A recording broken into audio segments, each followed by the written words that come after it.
Hi guys, welcome back to the Shannon Show podcast. So today's episode is going to be a review of Love Island 2019, episode 37. So obviously today's episode was following the aftermath of the whole Michael and Joanna situation. Obviously they are the bottom couple and now they're going to be split apart.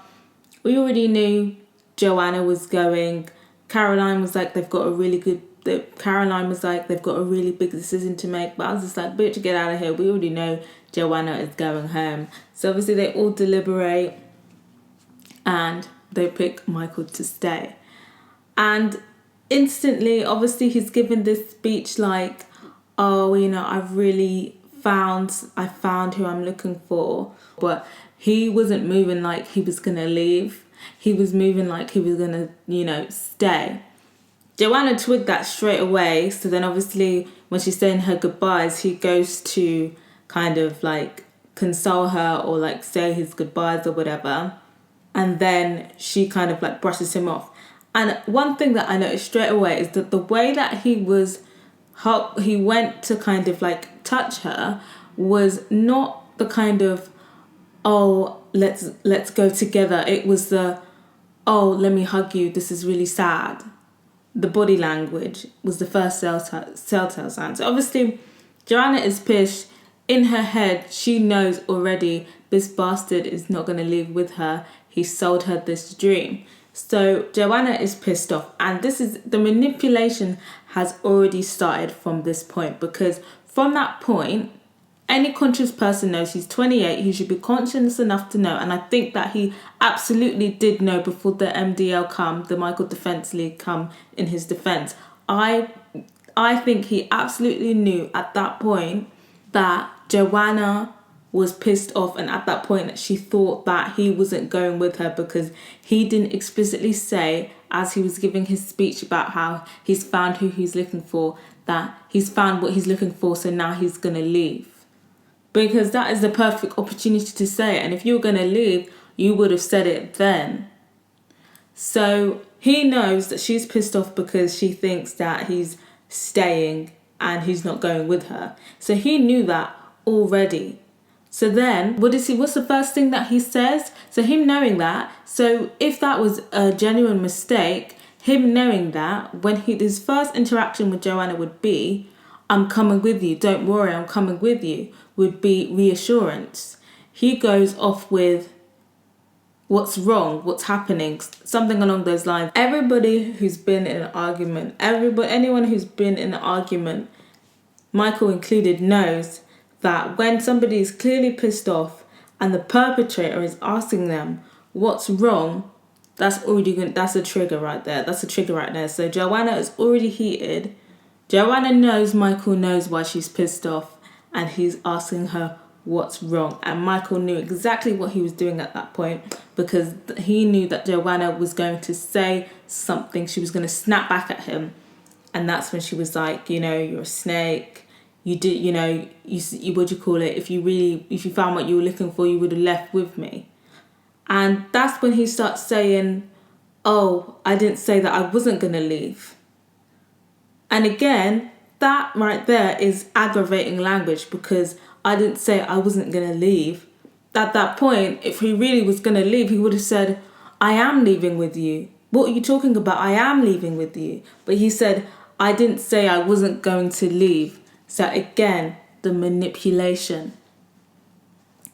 He knows that language is going to get her riled up. So then she says something else like, she's a snake. Go be with Amber. She's heated right now. She's triggered. So now she's saying these things. So if he was really the girl that he was looking for, he would have made the effort to console and to reassure and say, I want to be with you. I'm leaving with you.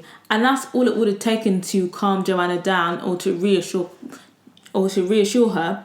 But instead, he's saying things that would trigger her into saying stuff like, oh, you're a snake, you never liked me, oh, this and that. So then he can turn around and say, I was going to leave with you. I was going to do all of this stuff. So what are you saying now? That all of this was fake? That I put all this effort in for you not to even try? All of this rubbish. Somehow, by the end of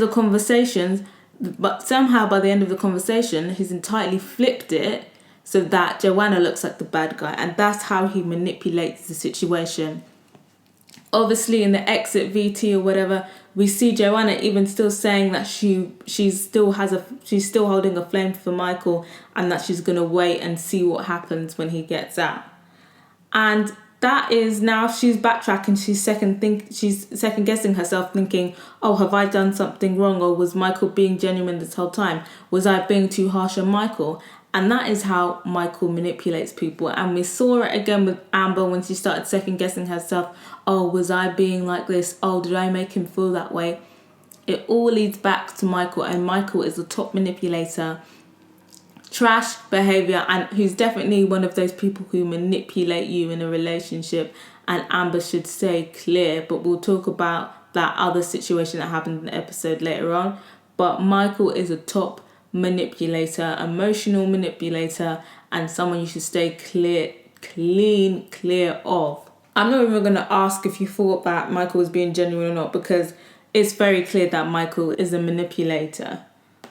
Another reason why I feel like it confirms that Michael never had an intention of leaving with Joanna is obviously further down the episode, after he's done his fake crying. Like, he literally just copied Danny when Danny was crying for Arabella, and then we all saw that he moved on quick. He did that whole front. I'm not buying it. I'm not buying those tears. Do we believe those tears are genuine for Joanna? I ain't buying it. And then he's talking about like, "Oh, I couldn't give up this opportunity because I've made so many good friends, blah, blah, blah, blah, blah." He was never going to leave. He was never going to leave with Joanna, and he manipulated that conversation so that he would have an easier way out. And even if that conversation was purely just them having an argument, the next day after he's had a breather, after he's crying after Joanna, he would have left. But no, so he never had an intention of leaving, and he's going to be there for as long as he can. I want him out next voting. I want him out. Honestly, I'm not really that happy that Joanna left. Like, it's not kind of like, haha, Joanna's gone. Like, it's just like, I don't know. I didn't feel sorry for her either. Like, Joanna, she's a pretty girl. I'm sure she'll find a way better looking mixed race guy for her to have her designer babies with. And honestly, I feel like when she gets out, she's probably gonna realise how stupid she's been, like being hung up over this like any looking boy.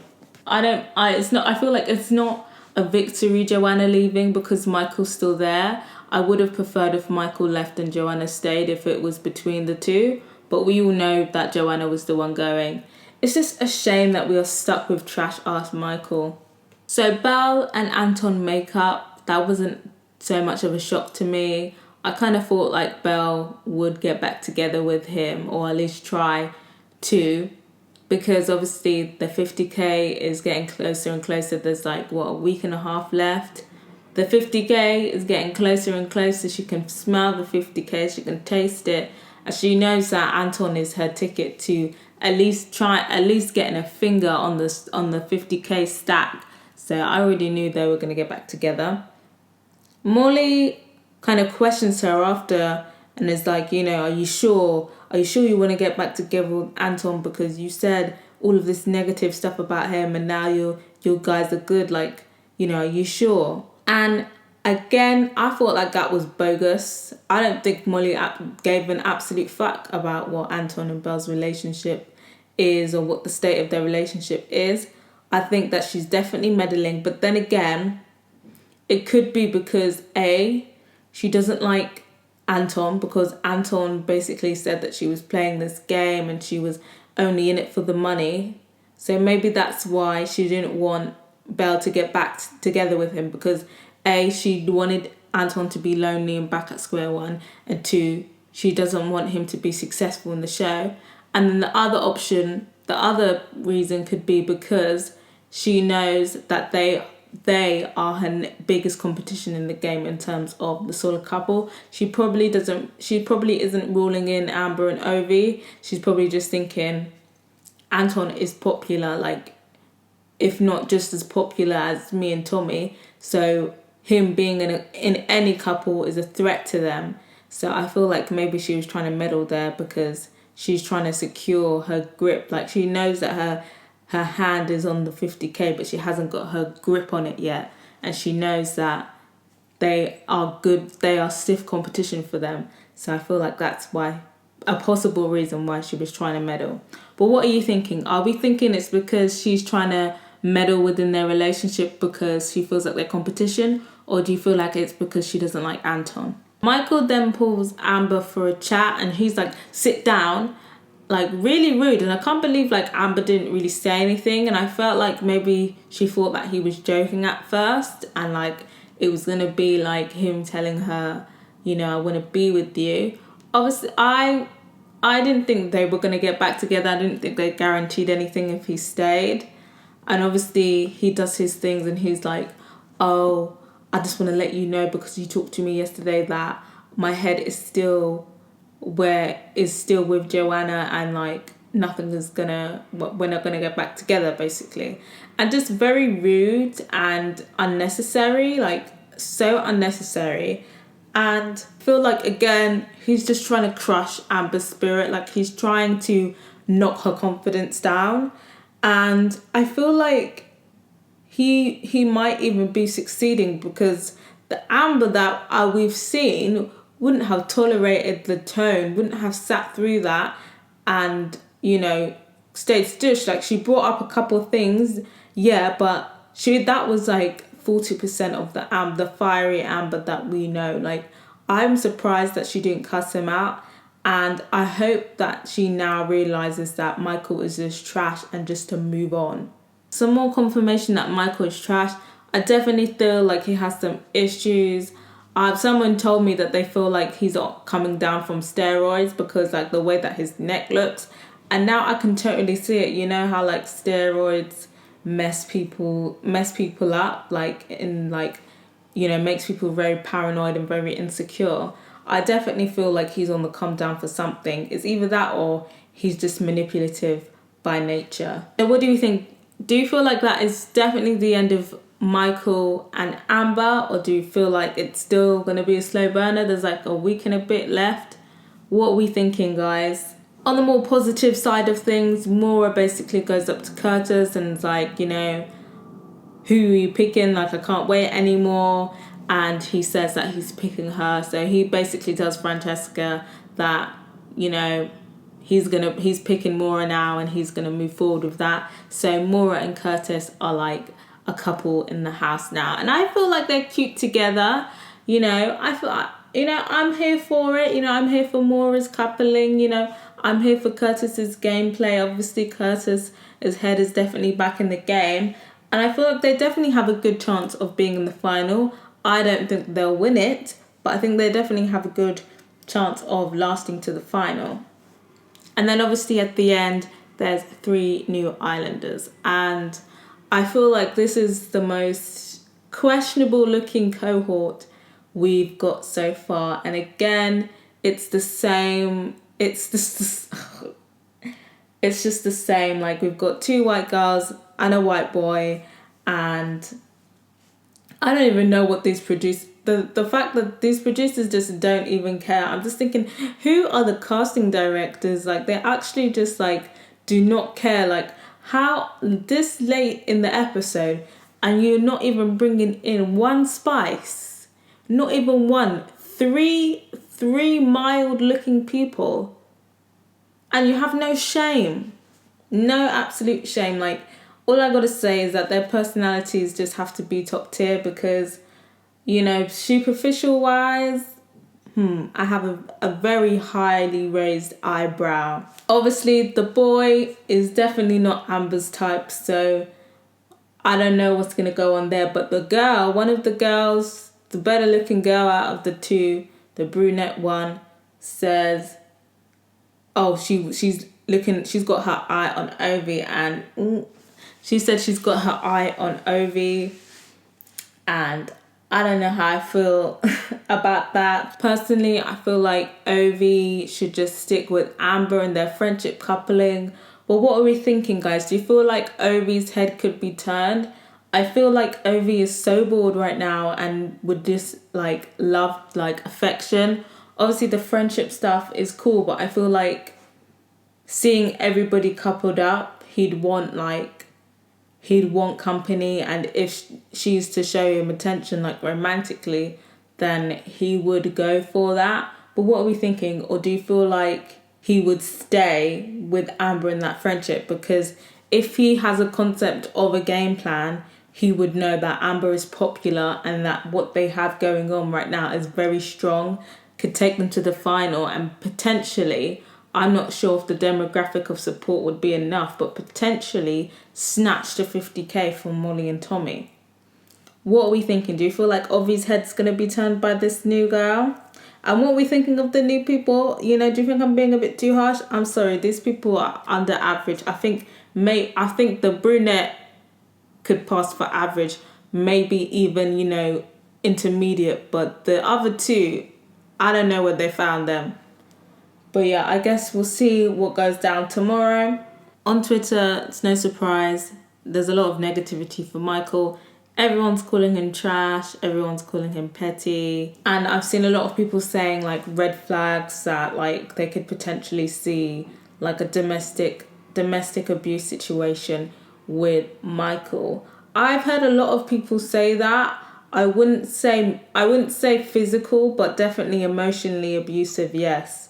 Because the way that he definitely targets his partner's self-esteem, and he makes it so like you second guess yourself, and you're thinking like, oh, is all this stuff that he's saying is right about me? I need to change. I need to please him. Everything has to be about him. So I could definitely see that. What are we thinking, guys? Do you feel like Michael is emotionally abusive? With Joanna, it is negative, not as negative as with Michael, but a lot of people are saying that she's crazy. A lot of people are saying that they deserve each other. I think she was entitled to go off with Michael. I feel like she did smell through the bullshit. But at the same time, like, she knew the type of person. She was okay with Michael's behaviour when it was directed to Amber. But then when it was at her, it's kind of like, oh. So I guess it's like, you made your bed, so you should lie in it. The tweets for Amber basically surrounding the fact that a lot of people feel like she's not being her old self, the type of person that would have checked Michael, she wouldn't have sat down when Michael was like, sit down. And a lot of people are kind of frustrated that she was still giving Michael a chance. I think she's definitely done with Michael now, but what are we thinking? Do you feel like she's still low-key holding a flame for him, or do you feel like she's done for good? I was getting very frustrated with her, but I feel like this episode is like a wake-up call for Amber, and hopefully she can move on now and be done with it. But yeah, if you haven't yet, follow me on Twitter. My handle is @shannonfabuloso. That's SHANNONFABULOSO. I usually live tweet during the episode, so feel free to @me during the episode as you're watching. And yeah, till next time, guys, let me know your thoughts on this episode. Bye!